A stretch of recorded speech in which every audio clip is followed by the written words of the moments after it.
Megastar చిరంజీవిని మరో అత్యున్నత పురస్కారం వరించనుందా? చిరుకి పద్మ విభూషణ్ అవార్డు ఖాయమైందా? అవుననే సమాధానం వినిపిస్తోంది. ఈ గణతంత్ర దినోత్సవ వేడుకలు ఈసారి తెలుగు వారికి ప్రత్యేకంగా మారనున్నాయని తెలుస్తోంది.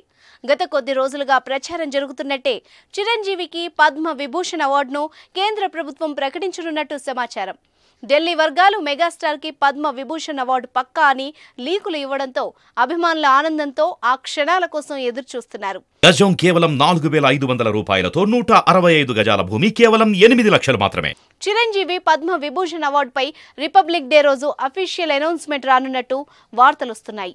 మోదీ ప్రభుత్వం అధికారికంగా ప్రకటించబోతున్నట్టు తెలిసింది.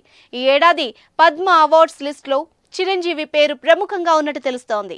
ఇప్పటికే చిరంజీవి పద్మభూషణ్ అవార్డును అందుకున్నారు. 2006 కాంగ్రెస్ ప్రభుత్వంలో చిరంజీవి పద్మభూషణ్ అవార్డును స్వీకరించారు.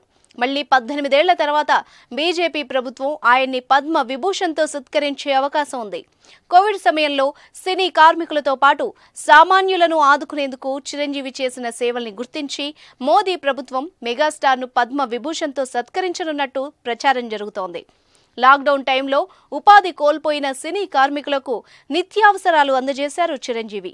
సినీ కార్మికులతో పాటు కోవిడ్ కారణంగా ఇబ్బందులు పడిన సామాన్య ప్రజలను ఆదుకునేందుకు అంబులెన్స్, ఆక్సిజన్ సదుపాయాల్ని ఉచితంగా కల్పించారు. సినీ పరిశ్రమతో పాటు ప్రజలకు ఆయన చేసిన సేవల్ని గుర్తించి పద్మ విభూషణ్ అవార్డును అందజేయబోతున్నట్టు తెలిసింది.